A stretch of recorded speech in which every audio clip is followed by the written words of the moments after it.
अस्सलाम वालेकुम everyone, welcome back to our channel with another vlog. I hope you all are doing good. हम लोग भी बिल्कुल ठीक हैं अल्हम्दुलिल्लाह। अल्लाह ताला आप सबको खैर खैरियत से रखें, सबकी तमाम मुश्किलें परेशानियां बीमारियां दूर करें, आमीन। और यार व्लॉग स्टार्ट करने से पहले अगर अभी तक आपने चैनल सब्सक्राइब नहीं किया तो चैनल को सब्सक्राइब कर लें और बेल आइकन को प्रेस कर दें। So as I told you guys in last vlog के मेरी तबीयत पिछले कुछ दिनों से काफ़ी ज़्यादा ख़राब थी और मुझे बुखार भी हो रहा था। तो आज फाइनली जो है मुझे थोड़ा सा बेहतर महसूस हो रहा था और अभी मैंने अपने लिए यहाँ पे नाश्ता बनवाया था। नाश्ता में सिर्फ ऑमलेट और ब्रेड के साथ ही कर रही थी और उसके अलावा मैंने कोई चीज़ नहीं ली, क्योंकि यार मुझे लग रहा था कि दोबारा से मेरी तबीयत ख़राब ना हो जाए। और मुझे ना जब मैं आई भी होती हूँ ना इस्लामाबाद तो नाश्ता मोस्टली अंकल बना के देते हैं और ये अंकल जो है ना हमारे घर काम करते हैं। तो अंकल अभी यहाँ पे बैठ के गाजरें काट रहे थे और अंकल बहुत सारी गाजरें काट रहे थे क्योंकि आज हम लोगों ने काबली पुलाव बनाना था। प्लस इवनिंग में जो है वो मामू के घर सबकी बहुत बड़ी दावत थी और हर ईद पे जिस दिन सब अवेलेबल होते हैं, कभी कभी सेकेंड डे होता है ईद का, कभी वो थर्ड डे होता है, बस जिस दिन सारी खालाएँ उनके बच्चे अवेलेबल होते हैं तो फिर एक बहुत बड़ी हमारी ननियाल साइड की गैदरिंग होती है और हम लोग काफ़ी ज़्यादा इंजॉय करते हैं। तो आज हम लोग का इवनिंग में उस चीज़ का प्लान था। मैं भी बीमार हो गई थी तो इस दफ़ा ये डिले होते होते हम लोग का ईद के 4th डे तक चला गया। तो मैं बस अपनी चीज़ें रेडी कर रही थी क्योंकि बच्चों के काम जब मैं इस्लामाबाद आई भी होती हूँ ना तो मोस्टली मेरी मामा ही करती हैं। इवन जब मैं सुबह सोई भी होती हूँ तो बच्चे मेरे उठ के नीचे चले जाते हैं, मामा उनको डाइपर्स वगैरह अगर चेंज करने हों वो कर देती हैं, उसके बाद उनको नाश्ता भी करवा देती हैं। और आजकल तो मेरी तबीयत वैसे भी ख़राब थी तो मैं काफ़ी ज़्यादा लेट उठ रही थी। और ये वाला ड्रेस जो है ना वो मैंने बातिक से लिया था। मैंने आप लोगों को बताया था कि मैंने रेडी टू वेयर ड्रेसेस भी लिए हैं अपने लिए, तो ये ड्रेस भी उनमें से एक था और ये बातिक की ईद से पहले जो लास्ट कलेक्शन आई थी ना उसमें से था। और यार यहाँ पे मैं डिसाइड कर रही थी कि मैं कौन से कलर का नेल कलर लगाऊँ and can you guys believe कि मैंने टील ब्लू कलर का नेल कलर स्पेशल इस ड्रेस के साथ मैच करके लिया था, जो कि मैं अटक ही छोड़ आई। और मुझे इतना कोई खुद पे गुस्सा आ रहा था कि यार मुझे क्या फ़ायदा हुआ वो लेने का जब मैंने उसे उधर ही छोड़ के आ जाना था। और यहाँ पे फिर उससे मिलता जुलता कोई नेल कलर नहीं था मेरे पास और फिर मैंने कोई पिंकिश सा शेड जो है ना कंट्रास्ट में वही लगा लिया क्योंकि उसके अलावा कोई और ऑप्शन नहीं थी। खैर यार यहाँ पे ना हम लोग तैयार श्यार होकर मामू के घर चले गए थे और किचन के कुछ ये हालात थे, सारी तैयारियाँ चल रही थी, चीज़ें सारी रेडी हो गई थी और यहाँ पे मैं ना एक चेरी उठा के खा गई थी। और मनीहा और अंजिश दोनों मुझसे पहले ही मामू के घर आ गए थे क्योंकि मेरे कज़न्स के साथ इनकी काफ़ी ज़्यादा फ्रेंडशिप है। एग्जैक्ट एज फैलोज़ तो नहीं कह सकते बट जो है ना थोड़े बहुत एज फैलोज़ हैं तो इनकी काफ़ी ज़्यादा फ्रेंडशिप है और ये लोग सारा सारा दिन खेलते रहते हैं अगर मैं इनको यहाँ पे छोड़ दूँ तो। और यहाँ पे हम लोगों की टेबल की सेटिंग चल रही थी कि हम लोगों ने यार टेबल कैसे सेट करना है और ये टेबल सेट मेरी खाला कह रही थी और मैं खाला से कह रही थी कि यार जल्दी जल्दी टेबल सेट करें मैं व्लॉग बनाऊँ। और यहाँ पे मामी और मेरी कज़न जो है ना वो स्पून्स निकाल के लगा रही थी और बस मेरा कोई काम नहीं था, मैं बस व्लॉग ही बना रही थी। यहाँ पे हम लोगों ने सैलड्स वगैरह भी सर्व कर दिए थे। ड्राइंग रूम की कुछ ये सेटिंग थी और मैं किचन में हर चीज़ जो है ना उसकी इंस्पेक्शन कर रही थी कि क्या बना हुआ है और क्या चल रहा है। सब कुछ ऑलमोस्ट यहाँ पे रेडी था, बस हम लोगों ने चीज़ें जो है ना वो डिश आउट करनी थी और सर्व करनी थी। और बच्चों के लिए हम लोगों ने पिज़्ज़ा मंगवाया हुआ था और बच्चे जो है ना उन्होंने तो पहले ही स्टार्ट कर दिया था। हंसी क्या चल रहा है यार रेशियन बना रही हूँ फटाफट। मैंने कहा सलाद रेशियन वगैरह रहता रखे ना, सारे बर्तन लगाए हैं और अब जो है मैंने कहा जब तक वो सारे नमाज पढ़ के आएंगे ना तो फ़ौरन फिर हम लोग सर्व कर देंगे और वो सारी बाकी चीज़ें जो है ना सर्व कर देंगे। हाँ सर्व कर देंगे। ठीक है। और वो साथ क्या पड़ा हुआ है? तो नहीं लगी? नहीं मुझे तो बिल्कुल भूख नहीं लगी। ये क्या है? ये है रायता। इसमें भी ना डाल देना। हाँ, मुझे हरी मिर्च एक दे दो, मैं रायते में डालूं। इसमें भी ड्राई फ्रूट्स ना डाल देना मासी। और मम्मी ये क्या बना हुआ है हमारे पास? दिस इज मटन और बीफ।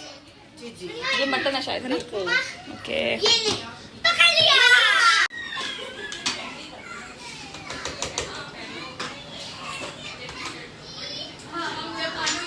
तो यार हम लोगों ने चीज़ें जो है ना वो डिश आउट करके टेबल पे लगानी स्टार्ट कर दी थी और मेल्स सारे भी ईशा की नमाज़ पढ़ के आ गए थे और हम लोग का प्लान यही था कि ईशा की नमाज़ से पढ़ के जैसे ही ये लोग आएंगे तो हम लोग जो है ना वो डिनर सर्व कर देंगे। और यार टेबल जो है ना मेरी खाला मामी और कज़न्स वगैरह मिल के लगा रहे थे और काफ़ी सारी चीज़ें बनी हुई थी और मेरी तबीयत मुझे ख़राब थी इस वजह से मैं इतना कुछ खा नहीं सकती थी। और ये चप्पल कबाब तो लिटरली मेरे इतने फेवरेट है ना कि I can't even tell you guys.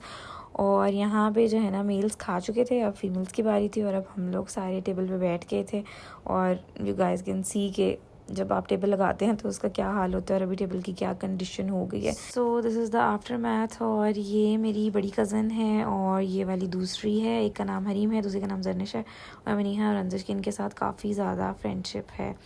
तो यार मैं क्योंकि ज़्यादा खा नहीं सकती थी तो मैं सबसे पहले टेबल से उठ गई थी और बच्चों के पास आके बैठ गई थी। बाकी सारे अभी तक खाने में बिज़ी थे और मैंने ज़्यादा कुछ खाया नहीं था। मैंने सिर्फ रशियन सैलड, थोड़े से राइस, और यहाँ पे मेरी कज़न जो है ना वो मुझे आइसक्रीम डाल के दे रही थी। और मैंने यही ट्राई की कि यार मैं कुछ लाइट और ठंडा से लूँ, क्योंकि आज मेरी तबीयत बहुत दिनों के बाद मुश्किलों से थोड़ी सी बेहतर हुई थी। तो मैं बिल्कुल भी हैवी सीन नहीं करना चाह रही थी कि मेरी तबीयत दोबारा से ख़राब हो जाए। है यार, मामू के बच्चों को ना पेट्स का काफ़ी ज़्यादा शौक है, तो इन लोगों ने 2 डॉग्स भी रखे हुए हैं और ये इनकी कैट है, इसका नाम इन लोगों ने डूना रखा हुआ है। और मेरे बच्चे ना इसको देख के काफ़ी ज़्यादा एक्साइटेड है, जबकि मुझे पेट्स से ना काफ़ी ज़्यादा डर लगता है और मैं इनसे दूर ही भागती हूँ। बच्चे खाना शाना खा के यहाँ पे खेलना स्टार्ट हो गए थे ओनू। और यहाँ से हमारे नेक्स्ट डे का व्लॉग स्टार्ट हो रहा है, क्योंकि मैं काफ़ी ज़्यादा थकी हुई थी। तो यार उसके बाद मैंने कोई क्लिप नहीं बनाया। ऑल दो हम लोग सुबह 5 बजे सोए थे फजर की नमाज़ पढ़ के सारे। सुबह जब हम उठे तो हमारे आने से पहले ही काम वाली आंटी आई हुई थी, वो सारे बर्तन चतन धो गई थी। और यहाँ पे अब नाश्ता सीन्स चल रहे थे, सारे एग्स वगैरह फ्राई हो रहे थे, ऑमलेट्स बन रहे थे जिसने जो खाना हो। और ये पतीला भर के चाय का भी बन रहा था। मुझे क्योंकि मेरे कज़न्स ने कहा था कि आप रात को यहीं पे रुक जाएं, तो यार मैंने सोचा कि मेरे कज़न्स मेरे लिए रुक रहे हैं तो मैं क्यों ना इनके साथ रुकूं। और सारे बैठ के यहाँ पे नाश्ता कर रहे थे। यार हम लोगों ने रूम में ही नीचे कारपेट के ऊपर ना चादर बिछा ली, क्योंकि बच्चे काफ़ी ज़्यादा मैस क्रिएट कर देते हैं। और एग्स वगैरह सारे आ गए थे, जो हम लोग के लेफ्ट ओवर नान्स थे रात के, हम लोगों ने वो भी गर्म कर लिए। जिसने ब्रेड खानी थी, जिसने नान खाना था, सब कुछ था। और फिर हम सब ने बैठ के नाश्ता किया। और मैं कज़न्स में सबसे बड़ी हूँ, क्योंकि मेरी मामा सबसे बड़ी हैं और उसके बाद बहन भाइयों में मैं सबसे बड़ी हूँ। तो कज़न्स सारे मेरे ननिहाल साइड के मुझसे छोटे हैं और ये लोग सब मुझसे काफ़ी ज़्यादा जो है ना करते हैं और बहुत अटैच हैं सारे मुझसे। काफ़ी ज़्यादा फ्रेंडशिप है सबकी मुझसे, चाहे वो छोटे हैं चाहे वो बड़े हैं। और यार नाश्ता करने के बाद ना मैं बेड पे लेट गई और बच्चों ने खेलना स्टार्ट कर दिया। और मेरी कज़न्स जो हैं वो बच्चों को लुक आफ्टर करती रहीं। रात को काफ़ी ज़्यादा लेट सोए थे और क्योंकि मेरी तबीयत भी ऐसा कोई इतनी ख़ास नहीं थी तो मैं ड्राउजी भी हो रही थी और मैं सोई रही। और यहाँ पे सारा दिन गुजारने के बाद डायरेक्ट रात की क्लिप आ गए। अब हम लोगों ने डिसाइड किया कि यार अब हम लोग घर जाते हैं, लेकिन घर जाने से पहले हम लोगों ने सोचा कि यार कुछ खा लेते हैं। और यहाँ पे फिर हम लोगों ने बच्चों के लिए पिज़्ज़ा मंगवा लिया।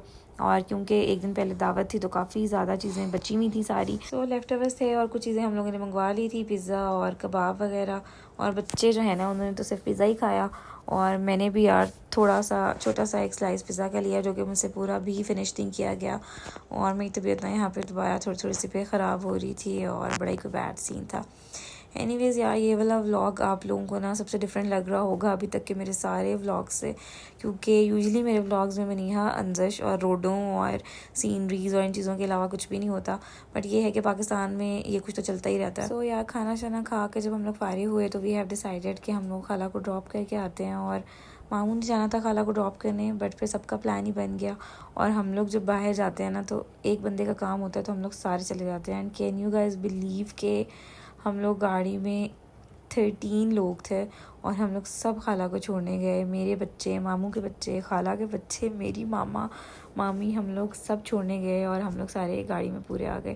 खैर हम लोगों ने काफ़ी ज़्यादा एंजॉय किया। मनीहा और अंजिश तो यार इतनी खुश है ना पाकिस्तान आके कि I can't even tell you guys. और सारा दिन इनके पास ना कोई एक्टिविटी होती है करने के लिए, वरना आयरलैंड में तो मनीहा हर टाइम मुझे कहती रहती थी कि यार मैं बोर हो रही हूँ। और यार मैं सोच रही थी कि जब हम लोग यहाँ से वापस जाएंगे तो फिर इनका ना वहाँ पर एडजस्ट करना बहुत मुश्किल हो जाएगा। कुछ दिन तो इनको लगेंगे वापस एडजस्ट होने में, क्योंकि यहाँ से एकदम इतने सारे लोगों में से जाके दोबारा से जब आप अकेले हो जाते हैं ना फिर आपको बहुत ज़्यादा फील होता है।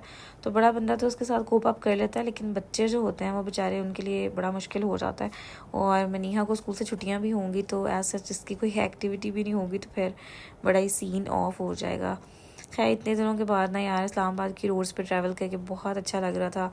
मतलब अपने मुल्क की तो वाइब ही अलग होती है और इस्लामाबाद तो मेरी फेवरेट प्लेस है। I can't tell you guys that how much I love Islamabad. तो हम यहाँ से जा रहे थे इस्लामाबाद से पिंडी कज़न्स को छोड़ने। वो लोग पिंडी में रहते हैं और हार्डली अगर रश ना हो तो 30-35 मिनट्स के ड्राइव पे उन लोगों का घर है। और अगर रश हो तो फिर पिंडी अगर आपने जाना हो तो आप लोगों को पता ही है कि कितनी ज़्यादा देर लग जाती है। तो जी हम यहाँ पे पहुँच गए थे खाला लोगों को ड्रॉप करने। और ये खाला लोगों के पास कैट थी जो कि उन लोगों ने किसी को देनी थी और मेरे मामू लोगों ने ना ये वाली कैट भी अडॉप्ट कर ली। और ये भी हम घर लेके आ रहे थे गाड़ी में। और फिर हम लोग डिसाइड कर रहे थे गाड़ी में कि इसका हम लोग क्या नाम रखेंगे। और ये भी पर्शियन कैट है और ये ट्रिपल कोटेड पर्शियन कैट है। और यार इसको देख के ना मुझे भी दिल कर रहा था पेट्स रखने का, बट मुझे पेट्स बहुत बुरे लगते हैं, गंद होता है इनकी वजह से, और बच्चे घर में हो तो इनके बाल चल होते हैं। और अंजिश तो इससे बिल्कुल भी नहीं डर रही थी। खैर यार कैट को हम लोगों ने रखा पीछे, और मैंने अपनी कज़न से बोला कि यार इसे पक्का पकड़ के रखना, मेरे पे ना छोड़ देना, क्योंकि मैं इसके बिल्कुल आगे बैठी हुई थी और मुझे काफ़ी ज़्यादा डर रहा था। तो यार ये था हमारा 2 डेज़ का कंबाइंड व्लॉग। आई होप आप लोगों को ये अच्छा लगा होगा। रास्ते में से हम लोगों ने गाड़ी में फ्यूल भी डलवाया, और ज़रूर कमेंट्स में बताएं कि आप लोगों को ये व्लॉग्स कैसे लग रहे हैं। एंड यहाँ पे हम लोग घर पहुँच गए थे। So yes, see you guys again in next vlog. Don't forget to like, comment and also don't forget to subscribe my channel. Bye.